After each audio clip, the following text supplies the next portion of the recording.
모세가 느보산에서 죽고 난 다음에 여호수아가 이스라엘의 지도자가 되죠. 여러분, 모세가 누굽니까?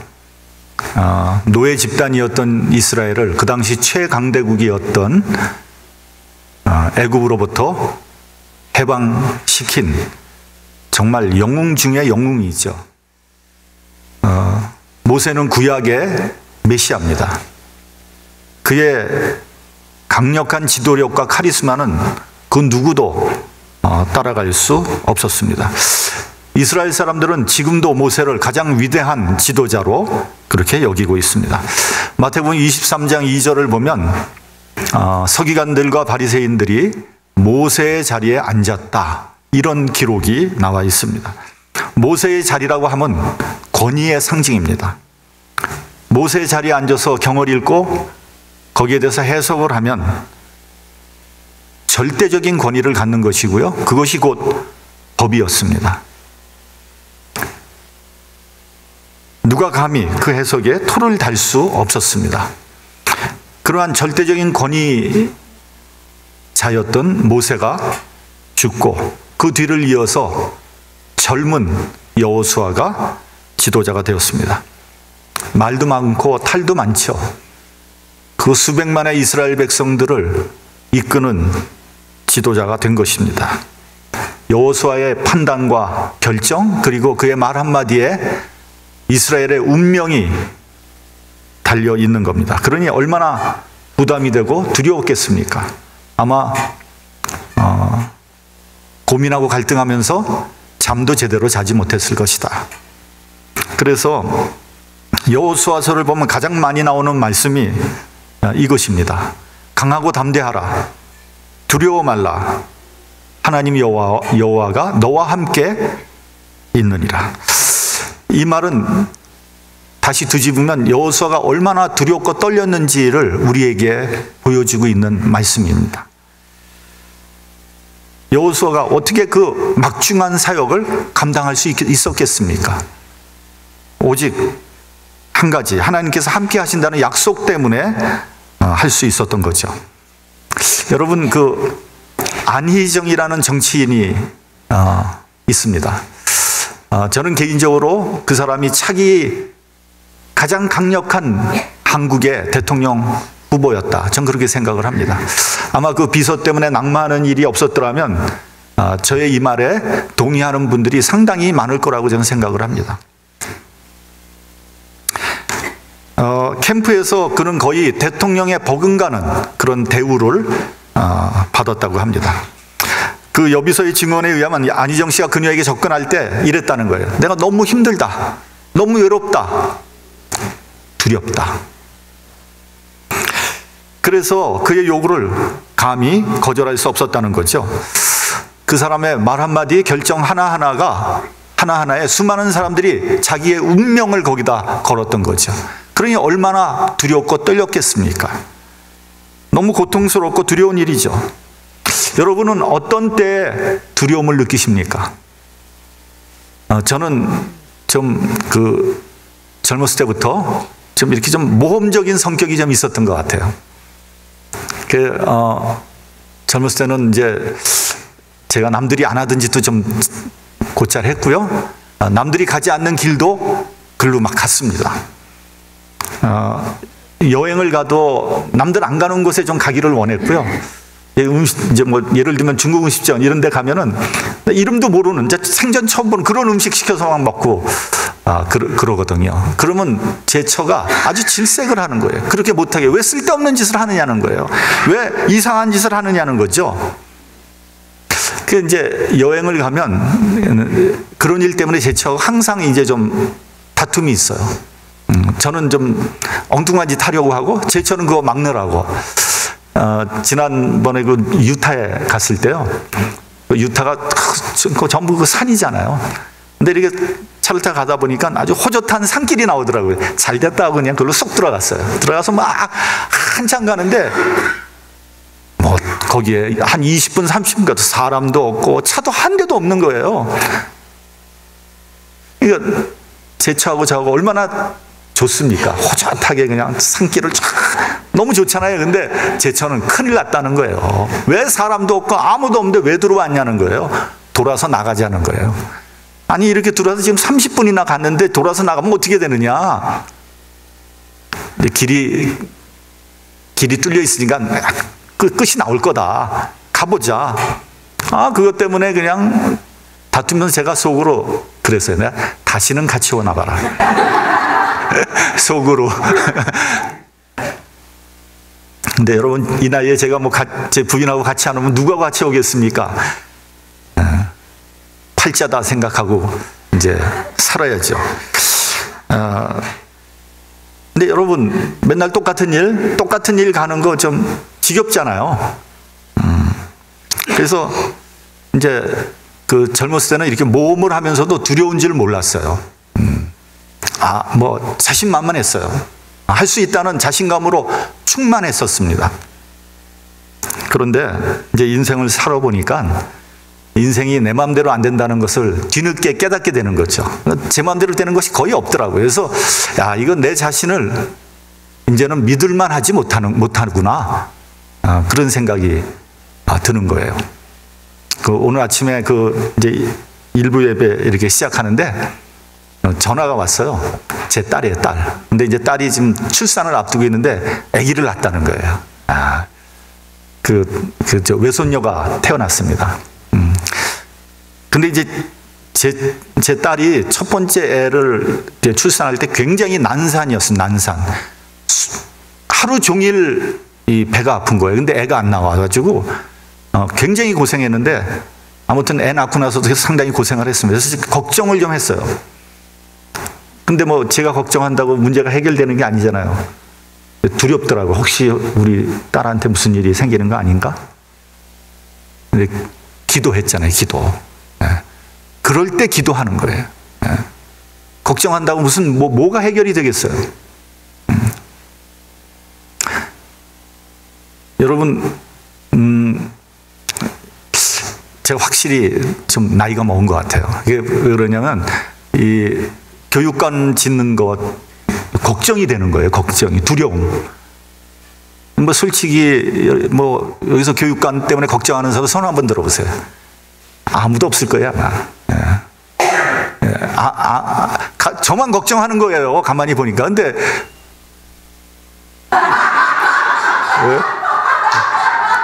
그래요. 안 듣는 게 낫지. 걱정이 되는 거예요. 두려운 거예요.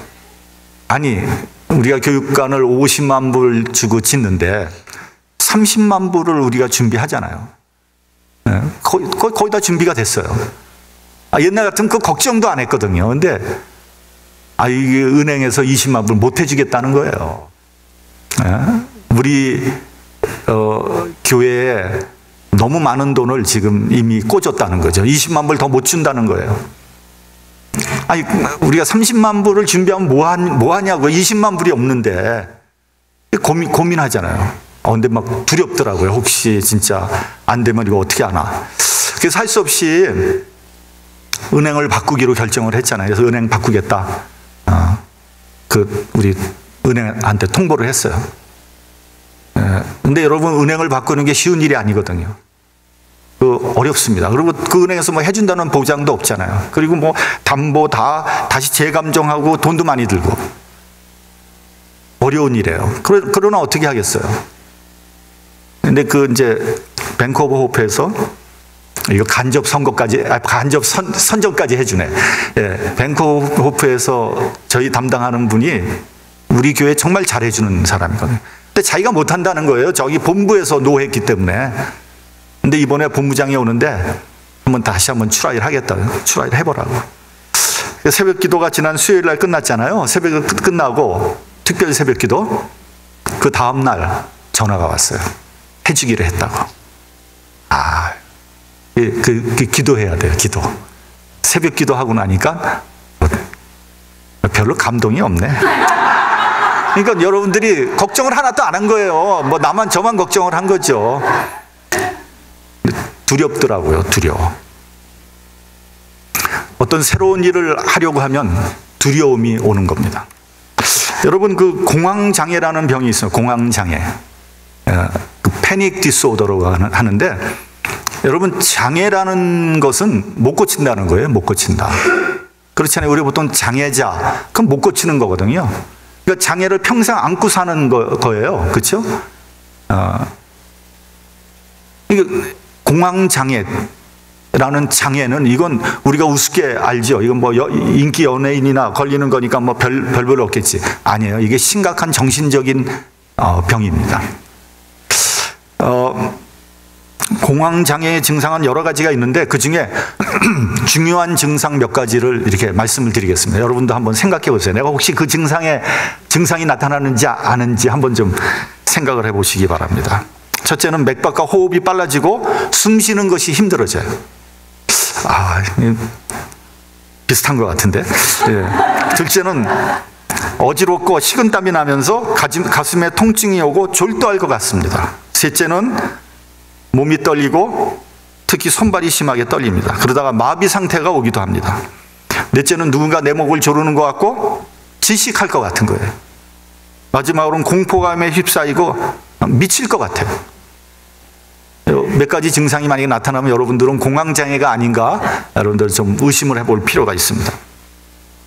그런데 여러분, 이런 공황장애가 왜 오느냐는 거죠. 원인은 잘 모릅니다. 근데 이제 제가 생각하는 원인은 이런 겁니다. 인간이 하나님을 떠났을 때 나타나는 현상이다.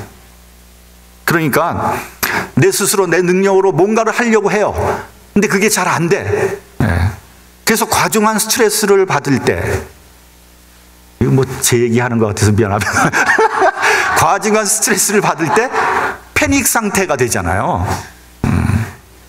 내 지식을 의지하고, 내 재물을 의지하고, 내 능력을 의지하고, 내가 사놓은 증권이나 내가 사놓은 부동산이 폭락하면은 당황하게 되죠. 내 권력, 내 명예를 자랑하면서 살았는데 그것이 모래성과 같이 허무하게 무너질 때, 그럴 때 패닉 디스오더가 온다는 거예요. 그러니까 이 말은 뭐냐면 자기 우상을 쌓고 살았던 거죠. 내가 스스로 우상이 되고 나의 재물이 내 하나님이 돼 있는 거예요. 내가 피조물의 위치를 떠나서 내가 주인인 양 살아가다가 그것이 허무하게 무너질 때, 아니 무너질 수밖에 없죠.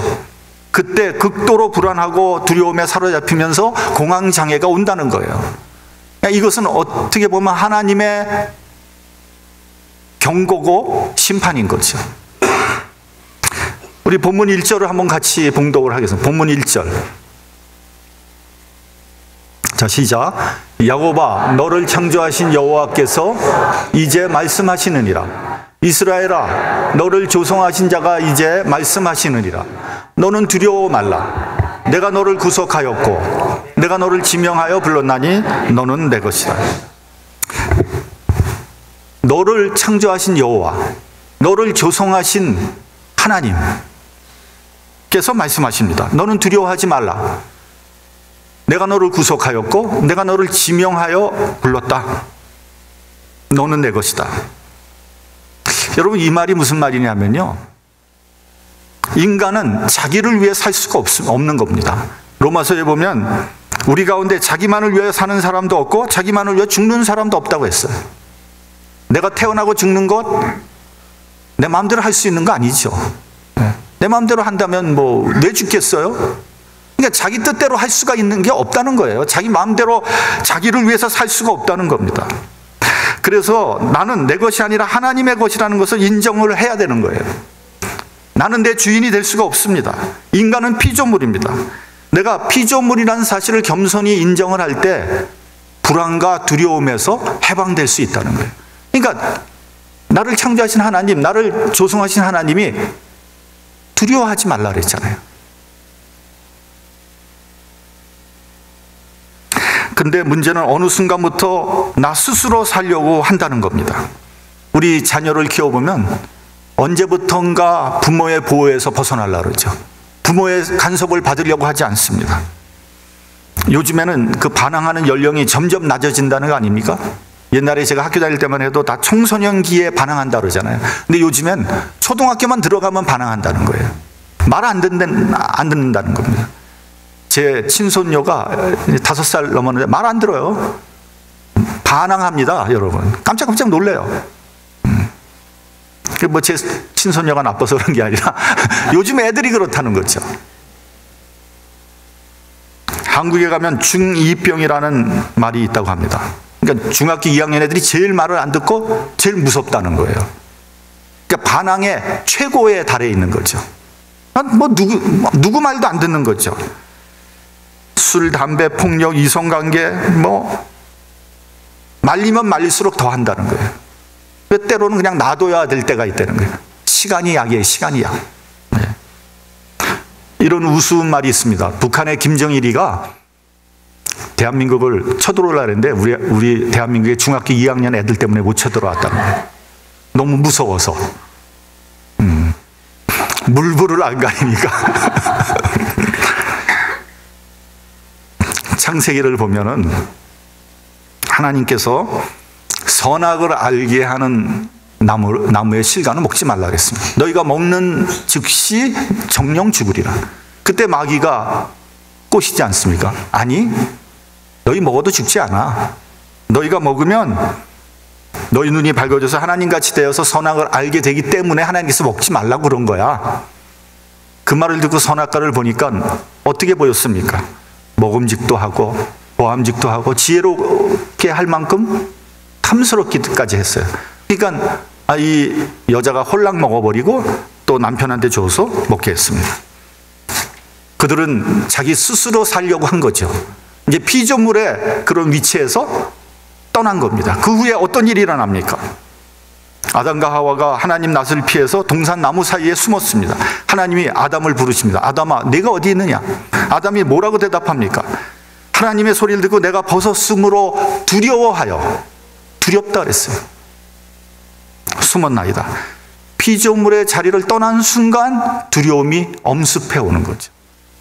부모의 간섭을 떠난 순간 두려움이 오는 거죠. 하나님께서 너는 내 것이라고 했습니다. 너는 내가 만들었다. 내가 창조주고 너는 피조물이다. 이 말은 뭐냐면 너의 존재, 너의 삶의 목적, 너의 운명은 다 내 손에 달려있다는 겁니다. 그러므로 하나님 앞에 겸손하게 순종할 때 그런 두려움에서 해방될 수 있는 거예요. 여러분, 내가 혼자 스스로 해결하겠다고 이런 말씀은 되나? 껍질거리지 마십시오. 그래 봐야 여러분 두려움, 불안 속에 살아갈 수밖에 없어요.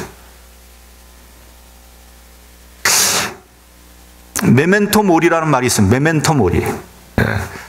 이 말은 무슨 말이냐면 로마 시대 때 전쟁이 나면 이제 싸워서 이기면요, 로마 군사들이 보무도 당당히 개선문을 향해 행진을 하는 거예요. 그러면 로마 시민들이 다 나와서 길 양옆에서 꽃을 흔들고 박수를 치면서 환영을 합니다. 그 뒤에 전쟁포로 노예들이 쇠사슬이 묶여서 끌려오는 거예요. 전쟁의 이제 전리품들이 우리가 이렇게 승리했습니다. 이렇게 오는데 그 노예들에게 메멘토 모리라는 말을 외치게 했다는 거예요. 메멘토 모리라는 말은 무슨 말이냐면 너는 반드시 죽는다는 것을 기억하라. 지금은 승리를 해서 자신감이 넘쳐가지고 그렇게 행진해 오지만 너도 언젠가는 반드시 죽게 될 것이다. 겸손하라. 우쭐하면 안 된다, 이런 얘기예요. 내가 뭐든지 할 수 있다는 그런 착각에서 벗어나야 됩니다. 나는 신이 아닙니다. 우리가 하나님의 피조물이라는 사실을 확실히 인식할 때 두려움에서 벗어날 수 있습니다. 둘째는 내가 너를 지명해서 불렀다고 했습니다. 지명해서 불렀다는 말은 내가 너를 개인적으로 불렀다는 거예요. 이 전체적으로 두루뭉실하게 전체 다 나에게 나오라 이런 게 아니라 나를 콕 집어서 불렀다는 겁니다. 하나님께서 이사야서 49장에는 이렇게 표현되어 있습니다. 여인이 어찌 그 젖먹는 자식을 잊겠느냐. 내가 너를 손바닥에 새겼다. 너희는 혹시 잊을지라도 나는 너를 잊지 아니할 것이라. 하나님의 손바닥에 새겼다는 겁니다. 여러분, 부모 자식 간을 우리는 천륜이라고 하죠. 그러니까 천륜이란 건 뭐냐면 어떤 일이 있어도 끊어지지 않는다는 겁니다. 하늘이 내려준 인연이라는 거죠. 부모가 아무리 못나도 끊을 수 없습니다. 자식이 아무리 못돼도 끊어지지 않는 거예요. 여러분, 살인자의 어머니도요, 자기 아들 착하다고 합니다. 그 어머니의 눈으로 보면 자기 아들이 너무 착해 보이는 거예요. 모세의 어머니가 아들을 낳았습니다. 그 당시에는 아들을 낳으면 다 죽여야 됐잖아요. 그러니까 천륜을 끊으라는 거죠. 그러나 모세의 어머니는 자기 배로 난 아들을 버릴 수 없었어요. 죽일 수 없었어요. 그래서 숨겨서 키우지 않습니까? 3개월을 키웁니다. 더 이상 숨길 수가 없어요. 어떻게 합니까? 갈대 상자에다가 밖에는 역청과 나무진을 치내서 방수 처리하고 거기다 아기를 집어넣어서 나일강에 띄워보냅니다. 그리고 그 누이한테, 그러니까 딸한테 그 갈대 상자 뒤를 한번 쫓아가 봐라. 그때 마침 바로의 딸이 목욕하러 나일강에 왔다는 거 아닙니까? 그리고 그 상자를 발견합니다. 상자를 꺼내서 보니까 사내 아이가 들어가 있는 거예요. 아, 히브리인의 아이로구나. 근데 아이는 배가 고파서 막 소리를 지르면서 웁니다. 이 바로의 딸이 불쌍한 생각이 드는 거예요. 그때 그 모세의 누이가 나타나지 않습니까? 나타나서 이 아기에게 유모를 시켜서 젖을 먹이게 하소서. 그래서 모세의 어머니는 유모가 되어서 모세에게 젖을 주고 키웁니다. 이게 무슨 말입니까? 그 어머니는 그 아들을 결코 잊을 수 없다는 거예요. 하나님께서 나를 부르셨고 당신의 손바닥에 새겼습니다. 내가 잘나고 내가 선하고 내가 의로워서 하나님께서 나를 자녀 삼아 주신 것이 아닙니다. 손바닥에 나를 지명해서 뽑았다니까요. 이것이 하나님의 천륜적인 사랑입니다. 셋째는 내가 너를 구속하였다고 했습니다. 이 말이 여러분 굉장히 중요한 말입니다. 굉장히 중요한 말이에요. 우리가 죄악과 사망의 골짜기를 헤매고 있을 때 하나님께서 나를 건져주셨습니다. 하나님은 구원의 하나님이에요. 근데 여러분 중요한 게 뭐냐면 우리를 구속하기 위해서 대속물을 주셨다는 거예요. 그러니까 값을 치르고 구원하셨다는 거예요. 우리 본문 3절을 같이 봉독하겠습니다. 본문 3절. 자, 시작. 대저 나는 여호와 내 하나님이요 이스라엘의 거룩한 자요 내 구원자임이라. 내가 애굽을 너의 속량물로 구스와 스바를 너의 대신으로 주었노라. 여러분 이게 무슨 말입니까? 이건 역사적인 사건을 하나님께서 해석을 해 주신 거예요. 그러니까 여러분 애굽을 너의 속량물로 주었다고 했습니다. 구스와 스바를 너 대신 주었다고 했습니다. 그러니까 이 말은 무슨 말이냐면요, 이스라엘 백성들을 구원하면서 애굽은 거의 망해버린 거예요. 애굽의 장자가 다 죽어버리는 참변을 당하고 말았죠. 왜요? 이스라엘을 구원하기 위해서. 또 바벨론의 포로로 가 있던 이스라엘을 돌아오게 하기 위해서 바벨론을 치셨습니다. 그리고 바벨론이 망해버렸어요. 왜요? 이스라엘을 구원하기 위해서. 그리고 페르시아가 그 뒤를 잇게 됩니다. 고레스 임금이 칙령을 내립니다. 이스라엘 백성들은 고향으로 돌아가도 된다. 여러분, 이스라엘을 구원하기 위해서 다른 한 민족이 망해버렸다는 거예요. 누구를 구원하기 위해서는 그만한 대가를 치러야 된다는 거예요. 여러분, 이것은 이스라엘만 국한된 것이 아닙니다. 우리나라 한번 보세요. 우리나라는 36년간 일제 종로를 타지 않았습니까? 우리나라를 구원하기 위해서 어찌됐건 일본은 패망하고 말았어요. 원자탄 2발 얻어맞았어요. 하나를 구속하기 위해서 다른 하나가 큰 대가를 치른다는 거죠. 그러면 여러분, 나를 구속하기 위해서 누가 대가를 치른 겁니까? 하나님의 아들이 십자가에서 피를 흘리셨다는 거예요. 엄청난 대가를 치렀다는 거예요. 여러분, 나를 구원했다. 그냥 구원한 거로 끝난 게 아니에요. 거기에 그만한 대가를 치렀다는 거죠. 그래서 나는 하나님의 것이 된 겁니다. 나를 핏값으로 사서 구원해 주신 겁니다. 본문 4절을 같이 봉독하겠습니다. 본문 4절. 시작. 내가 너를 보배롭고 존귀하게 여기고 너를 사랑하셨은즉 내가 사람들을 주어 너를 바꾸며 백성들로 내 생명을 대신하리니. 여러분, 하나님께서 너를 보배롭고 존귀하게 여기고 너를 사랑하셨다. 말로 그랬다는 거예요? 아니에요. 여러분, 누구를 사랑한다는 것은 엄청난 희생과 헌신을 요구하는 겁니다. 요즘 사람들은요, 사랑을 너무 감성적으로 생각하는 거예요. 너무 감정적으로 생각합니다. 남녀가 서로 만나서 사랑합니다. 죽고 못 삽니다. 그래서 결혼을 했어요. 근데 이제 남편이 사업을 하다가 쫄딱 망했어요. 무일푼이 됐습니다. 그러니까 여자가 뭐랍니까? 이혼을 하자고 덤벼들어요. 여러분, 그것이 사랑입니까? 그건 사랑이 아니에요. 그 여자는 그 남편의 돈을 사랑한 거고요, 남편의 능력을 사랑한 겁니다. 사랑은 희생과 헌신이 들어가야지 비로소 진정한 사랑이라고 말할 수 있는 겁니다. 그러니까 요즘 그 남녀들 보면요, 뭐 서로 사랑한다고 아주 길거리에서도 쪽쪽거려요. 한국 가보세요. 야, 이거 뭐 너무 좋아하네. 깨가 막 쏟아져요. 근데 조금 수틀리면 그냥 헤어져 버려요. 여러분, 그건 사랑이 아닙니다. 그거는 에로스죠, 에로스. 그건 욕망적인 사랑이지 진정한 사랑이 될 수 없는 거예요. 시련과 고난을 겪고 같이 아픔을 극복해야지 비로소 사랑했다고 말할 수 있는 겁니다. 베드로는 주님을 배반하지 않겠노라고 다짐을 했고 맹세를 했습니다. 그때 주님께서 냉정하게 이렇게 말씀하십니다. 내가 오늘 밤 닭이 울기 전에 나를 3번 부인할 것이다. 그 말을 듣고요, 베드로는 아주 정색을 하면서 말을 합니다. 주님, 무슨 말씀입니까? 내가 주와 함께 죽을지언정 주를 부인하지 않겠나이다. 그런데요, 십자가의 고난이 닥쳐오니까 어떻게 했습니까?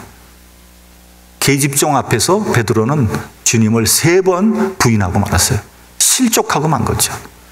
갈릴리 호숫가에서 예수께서 베드로에게 똑같은 방법으로 3번을 물어봅니다. 네가 나를 사랑하느냐?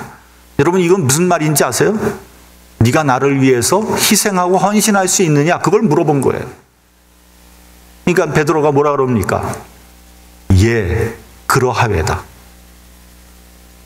그러니까 주님께서 뭐라 그럽니까? 내 양을 먹이라. 그 말이 무슨 말이냐면, 내 양을 먹이기 위해선 네가 엄청난 희생과 헌신을 해야 된다는 거예요. 여러분, 요새는 뭐 목사님들의 가격이 너무